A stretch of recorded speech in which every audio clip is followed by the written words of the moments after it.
Listen to the 48 Hours podcast for shocking murder cases and compelling real-life dramas from one of television's most watched true crime shows. Go behind the scenes of each episode with award-winning CBS News correspondents and producers in Postmortem, a weekly deep dive. Listen to 48 Hours wherever you get your podcasts.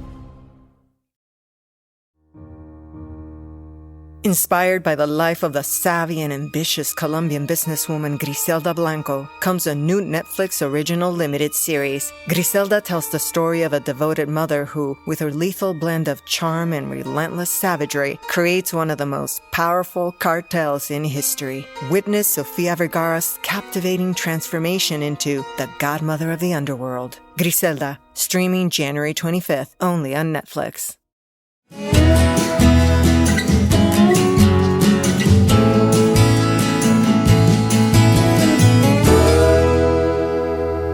This is Central Texas Life with Ann Harder. Hello, everybody, and welcome to Central Texas Life. It is a great honor for me to introduce you to Shannon Sedgwick Davis.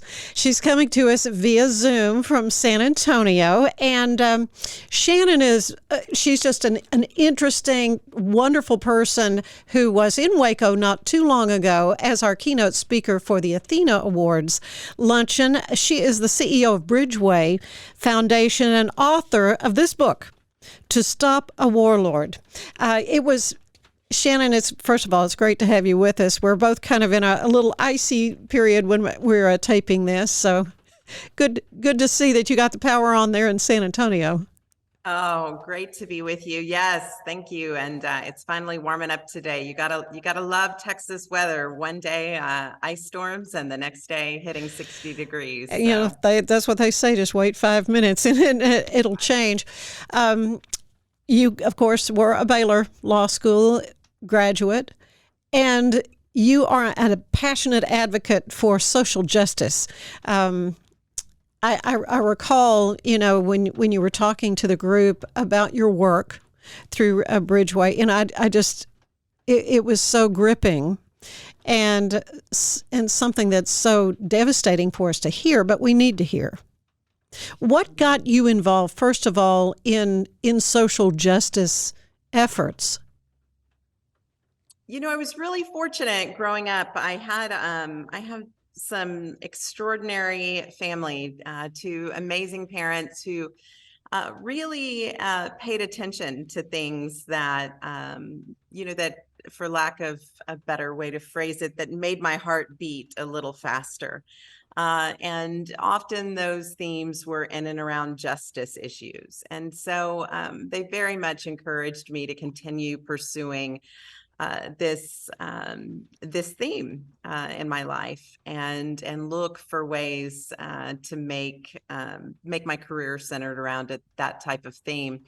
And that's exactly what I did. I ended up going to law school at Baylor, as you mentioned, and then later started work with an organization called International Justice Mission that was focused on largely around helping children who had been forced into prostitution, child slaves, and just some work of international injustice. And I pursued that for quite a while, and found myself then at Bridgeway Foundation, who have a mission statement to end mass atrocities on the globe. And that's really what your book, To Stop a Warlord, is about. It's, as it says, the story of justice, grace, and the fight for peace as you're trying to stop this thoroughly evil person. And you so beautifully write in the book, as you're putting your precious little boys to bed and saying, I don't have to worry about someone coming and kidnapping them and forcing them into this horrific life. That's what was happening in this part of the world. So how did all this get started, your involvement in what became guerrilla warfare, really, for you? Yes, and speaking of, one of those precious boys just shut his door, so sorry for the background noise. They're home from school today, which is unusual, but of course, because of the ice storms. But for us, it really was. We really came to a decision point. We've long had this mission at the foundation to exist in a world without mass atrocities, and we have this money management and mutual funds company that is based in Houston that powers the foundation, right? That gives money away in furtherance of that mission. And we were doing an extraordinary amount of funding to different organizations across the globe, as many as 50 countries at one point, and hundreds of grants a year. And what I found when I was evaluating our grant work is that we were doing a lot of work on the front end in terms of really trying to advocate for other organizations to get involved in certain mass atrocities, trying to fund some of those advocacy campaigns, trying to fund early warning networks. And then also on the back end of atrocities, we were doing things like rebuilding schools that might have been burned down during an atrocity and things like that. But we weren't really getting at the heart of our mission statement, which was truly to end mass atrocities on the globe. And so we had to take a really strong look at ourselves and a look in the mirror and say, do we either want to change our mission statement, or do we want to actually try and be a material part of ending mass atrocities on the globe? And we decided to do the latter. And as a result, really surveyed the atrocities that were currently on the globe. Unfortunately, there's usually never a lack of them. No. And seems like in today's times, they're increasing in so many ways. And in doing so, we found one that was in Central and East Africa, and it was part of just sort of Africa's longest running war. And it was a non-state actor. It was a warlord, if you will, that had been perpetrating some pretty horrific crimes with largely a child army initially. To perpetuate those crimes. And we decided that was where we were going to jump in and see if we could provide meaningful resources to try and bring an end to that atrocity. And in one case, I know it amounted to a helicopter? I mean, a military armament to try to stop this man named Joseph Kony. Yeah, it was interesting. So Kony, at this point in the war, when we really started to take a hard look at whether or not we could intervene, Kony and the LRA were operating in as many as 4 countries in that region. And we spent a lot of time listening, a lot of time trying to understand from the local communities, primarily who were affected by it, but also from people at the U.S. State Department, from other big organizations like Human Rights Watch and others. What were the missing pieces? Why was this continuing to happen and happen at the scale it was? And 2 things kept coming back in all of our listening about that. The first being a lack of communications in these pretty and fairly remote areas in these regions, a lack of ability for them to warn each other of impending attacks, to sort of to synthesize the data of these various attacks and try to use those in a strategic way to bring about an end. And then the second was that there was a African Union force, largely almost entirely made up of the Ugandan military, that was pursuing the LRA, in 3 countries that weren't their own, and they needed certain amounts of training in terms of the terrain that they were going to have to operate in, and in terms of thinking about ways to approach this enemy with taking great cautions with regards to the children that were under the command of this army. And so we looked at both of those things. The first one felt a little easier to me, or a little more, should I say, normal to me, right? Communication systems. We found some incredible and extraordinary local partners that were willing to prop up a early warning network and a Yeah, radio network. it was crucial that they knew where this guy was operating, because That's right. he would be undercover and could just pop up anywhere. That's right. And oftentimes would pop up, and then you would see various pieces of that army sort of over the next 3 or 4 days do a multitude of attacks. So, right, if there was a way to warn nearby villages of the first attack, the hope would be that those villagers could potentially run away or find other ways and means to sort of hide or protect themselves.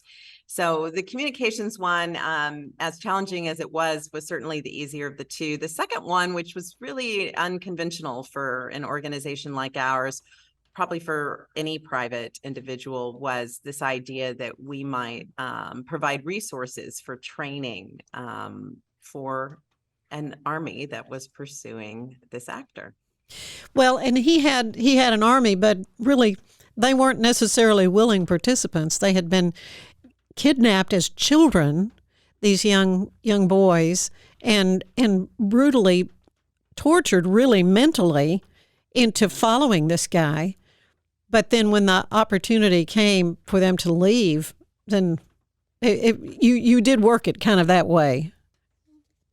Yeah, no, absolutely. I think once you had the military in a position to more effectively, if you will, provide a relentless pursuit of the perpetrators, then there were opportunities created by that relentless pursuit to try and convince those who were never willing participants, oftentimes in the first place, had been, again, kidnapped as children.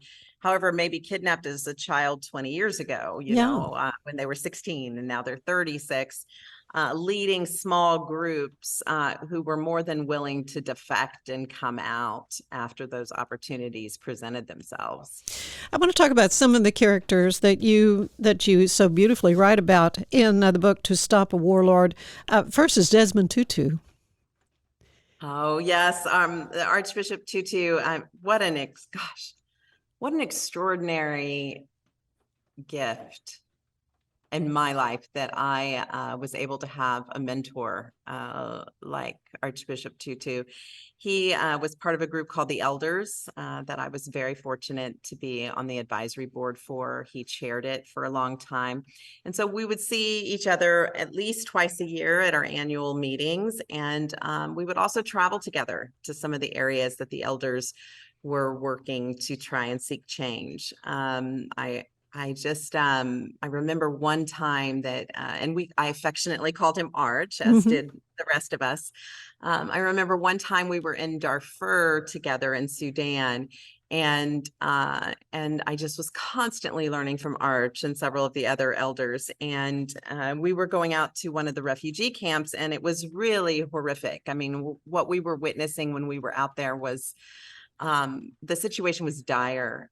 People didn't have enough food to eat, right? They didn't have clean water. I mean, they were dying from very basic human needs. And I was sort of, if you will, bolted to the earth in despair. It was a pretty awful scene as we sat there and visited with the villagers and tried to learn from the refugees what they faced.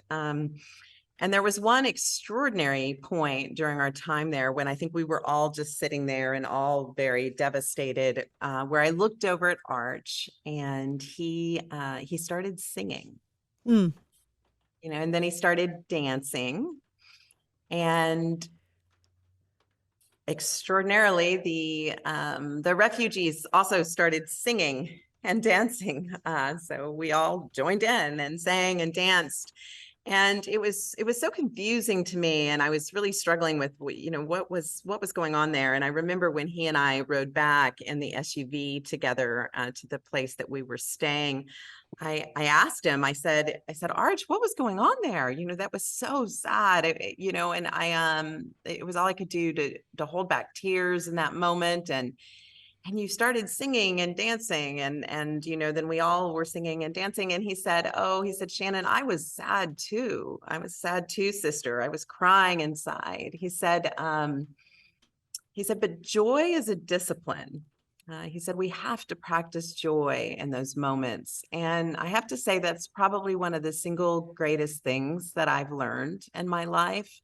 And it's been incredibly powerful to me because our work in mass atrocities is not for the faint of heart. It is very challenging. It is extremely difficult to see this level of treatment of children and other human beings, and sometimes can be very, very heavy and depressing, and cause great grief. And that lesson from Arch, in that moment, that we should still, in the midst of that, right, practice joy as humans, has absolutely been a critical piece now of the work I pursue, and has made the work I pursue just a little bit more manageable at times. Because the level of depravity and well, it's just horrific. As you were sharing some of that with the lunch crowd there at the Athena Awards, and you had them in the palm of your hand.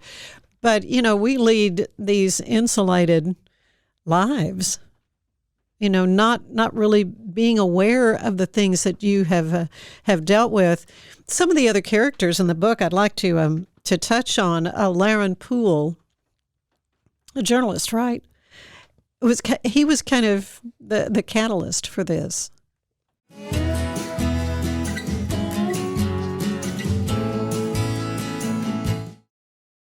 This episode is brought to you by K18. You might not realize it, but most people have damaged hair. Luckily, you can reverse the damage from the inside out with K18. Powered by biotech, the patented technology works in just 4 minutes. You may have heard of this viral mask on TikTok. Plus, it's won tons of awards and stylists love it. Buy it today at Sephora and salons nationwide. Or to get 10% off your first order, head to K18hair.com and use the code PODCAST10.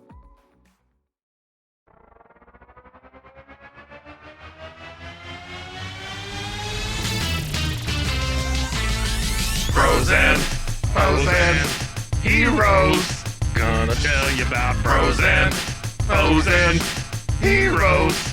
Gonna tell you about. Hey, I'm Zach. And I'm Mike. And we have a fantastic new podcast to tell you about. Bros, Foes, and Heroes. It's the two of us looking into the world of comics, breaking down some characters that you may have never heard of, and some that are just absolutely ridiculous. Yeah, so Zach comes up with a character each time, and I go into it just completely blind. I don't know who this person is or what their abilities are or anything, and basically I guess we kind of go over their origin story and just some of the ridiculous stuff that maybe, especially Golden Age stuff. Oh, Golden Age stuff is always the best, and we will make sure to highlight all of the shenanigans and just absolute weirdness of everything. Yeah, that's right. So subscribe today and follow us on Instagram at Bros, Foes, Heroes. And if you don't, I know where you live. Not really, but please subscribe. Frozen heroes.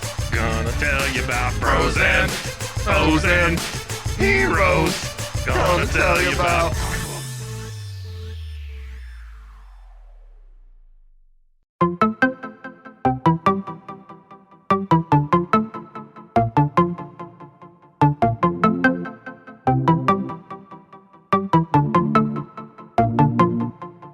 Welcome to One Star Rewind, a new podcast about those dreaded one-star reviews that every business owner hates to receive, but yet every customer loves to read. During this podcast, we will peel back that one-star review to better understand how it happened, when it happened, and what the business owner is doing after receiving that one-star review. This podcast will be about love, hate, and laughter. On One Star Rewind, we will meet with real business owners who will tell their stories and how they do rely on reviews for their business. Follow us on Facebook, Instagram, or download us at roguemedianetwork.com. Please subscribe, but only rate and review for not a one-star review. Join us each time for a new review and a new story.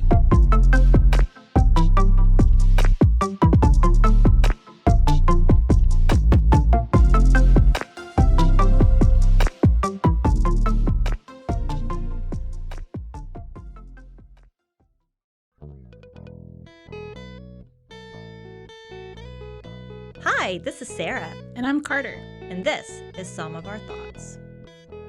We're two Southern sommeliers, and we want to share everything we love and know about wine. We started hanging out during quarantine and cooking and drinking and listening to music, and we just thought this would be a great way to bring everything we know to you guys. We will make wine knowledge and food pairings easy and approachable. So put on your favorite vinyl, grab your favorite glass of wine, tune into our show, and let's have some fun. Wine and vinyl. So check us out on roguemedianetwork.com or wherever you get your favorite podcast. We'll be talking about a lot.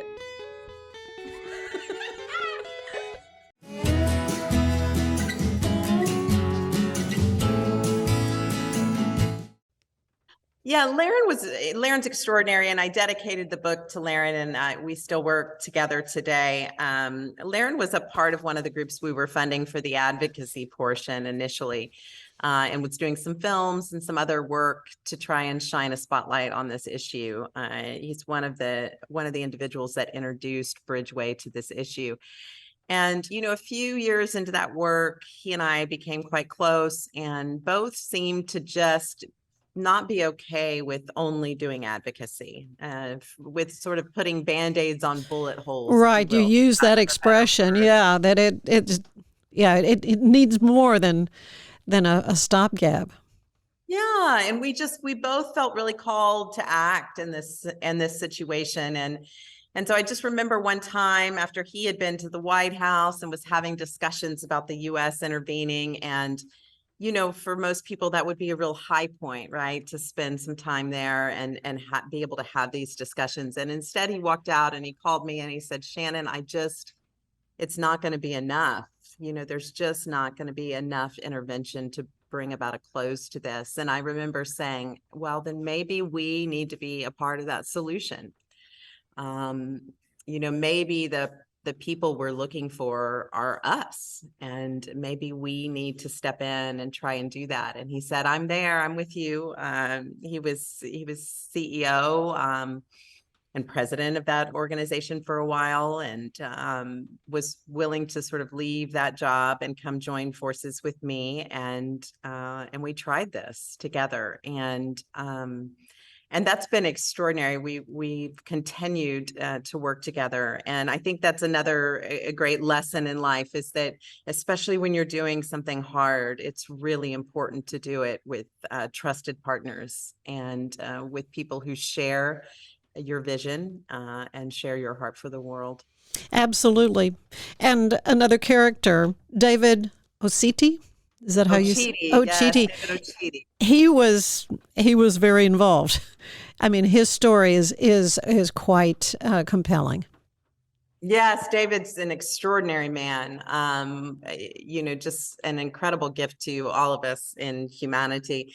And David was actually a victim of the LRA himself. The LRA had come into his small village in Uganda, his village in Pabo, and came one night to kidnap the children, as they so often did. And they rounded up the children, and David was a teenager. And at one point, the LRA asked David, who do you love the most, your mother or your father, as they were both standing there.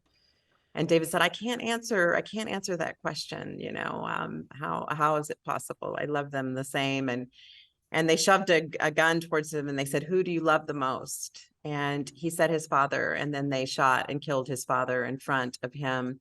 That was not unusual, right? That was one of the LRA's tactics to bring fear and to bring a group of children or even adults sometimes into submission to further their cause. And at that point, David was taken away.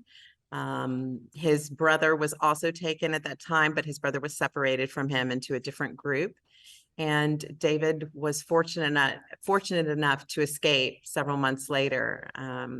After he escaped, he really struggled when he got back and tried to attend school. And well, they didn't trust him. He was facing that, yeah. So it was really challenging for him, but he stayed strong and has since committed his life and and still works with us today, has really committed his life to what it looks like to help the rest of these individuals come out to a safe place and reintegrate them in communities that they used to be a part of. Well, the ending to the story, the rest of the story, as Paul Harvey would say, not really the way you had envisioned it, but it still worked. What is the latest on Joseph Kony? Yeah, so we saw, over a 90% reduction in abductions and killings. And that number, we did sort of pull back our resources. We kept sort of a watch over what was going on with the LRA, but the numbers had gotten very small in terms of their reach and the effect they were having on communities. So we did focus on some other areas of atrocity where we were seeing much, much, much larger populations affected. And to date, those numbers just continue to decrease. Last year, there were only, I think, 3 individuals that died at the hands of the LRA. And Joseph Kony really remains in hiding, as he so often did during this time, right? He utilized others to perpetuate sort of his terror. So what was it you said? Rather than go after the head of the snake, go after the snake? Is that? I mean, you even passed out leaflets to try to encourage members of the LRA at the time when he was going strong to abandon him. Yes, I think sort of as a Westerner, I always just assumed that the end to the LRA would come likely by cutting the head off the snake, right? Like getting rid of Joseph Kony. But we found out after an attempt, which is described in the book, to capture Kony, a very formidable attempt that did fail, and Kony did escape. We had to reset how we thought about it, and at that point, really realized that there were so many people a part of this group that weren't there by choice and didn't want that life. And so we began mass defection campaigns from the helicopters that we had hired. We would drop leaflets describing to individuals who were fighting in the LRA how they could walk out to safety. The Ugandan government did an extraordinary job of choosing to give amnesty to those who voluntarily walked out, as long as they weren't one of the original International Criminal Court indictees, which Kony and a couple of his top commanders were. And we would take pictures of some who had defected and had left and showed them back home in their villages. And then we even went as far, at times we were getting so much intelligence and information with regards to different areas where these smaller groups were operating. And so you would have this child at 16 who was kidnapped, who's now 36, that's running a group in a particular area. And we felt pretty certain that we had good GPS coordinates of a general region in which they were operating. And David Ochidi, who's extraordinary, would go back to the village they were originally captured from 20 years ago and look for living parents, look for living siblings. He was able to find one of these gentlemen's mothers, right? And told them, your son is still out there. He still is alive, from what we know. We would love to encourage him to walk out. And David would take his iPhone and record messages from these family members, in this case from one of the mothers, Dwag Pacho. Come home, my son. I've never stopped waiting for you. And then we bought these huge speakers that we put on either side of the helicopter, and opened the doors and plugged in these messages, and then just would hover over a general area that we thought these folks might be operating, and just play the sounds of their mothers or family members, asking them to come out to safety. And that was really what stopped this in the long run, or put the largest dent in it. That was really sort of cutting the snake off the head, rather, right? And had almost 800 people walk out in that final year, which really did collapse the group from within. So a good ending for sure. All that takes money, and that's what Bridgeway, as you say, is involved with. What are you involved with now? What is happening now? Yeah, so we're focusing on several things right now. We're still focusing in the Central and East Africa region. Some overlap in the same region that we were doing some of the counter LRA work. We're working, to financially do some financial tracing and try to help get defections from a ISIS group in Central Africa, formerly called ADF, currently often referred to as ISCAP, ISIS Central Africa Province. And then we're also doing quite a bit of work in Ukraine now. What is the status there? What are you seeing? Yeah, I've spent quite a bit of time there since the war began. And, we're saying humanity's not only witnessing, but sort of in some ways standing idly by to a few really awful perpetrators making a decision to wreak havoc and terror across a country in Europe. And it's shocking. Russia has led, of course, by Putin, has made the decision to largely attack civilian infrastructure, apartment buildings, and energy sources in this dire time of winter, and even trying to stop, if you will, the grain coming out of Ukraine. Ukraine is a breadbasket for the world and for several countries in Africa that rely on that to avoid starvation. There are horrific war crimes being committed, and the Ukrainian people are, gosh, they're unlike almost anything I've ever seen. They are so courageous, and I think they're fighting for all of us to a large degree, in terms of just really fighting for democracy, fighting for freedom, and fighting for freedom from tyranny and terror. And I'm just often stunned when I'm there and bear witness to some of the horror that they are undergoing. And but I'm also so inspired by them.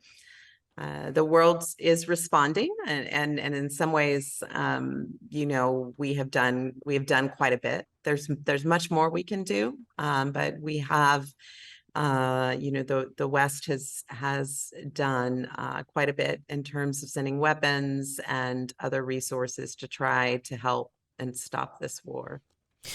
How can people get involved in helping with the work? I know your book is available, and there's ways through purchasing the book to help, correct? And so how can just the average person be contributing somehow to stop with these atrocities?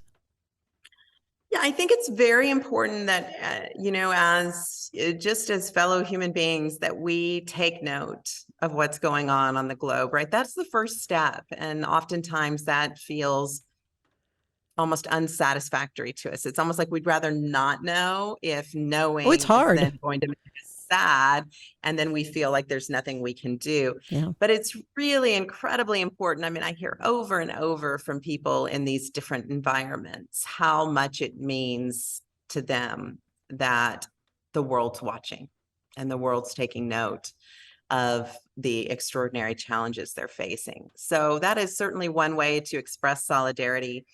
And then, we really have to hold all of our leaders to account as well.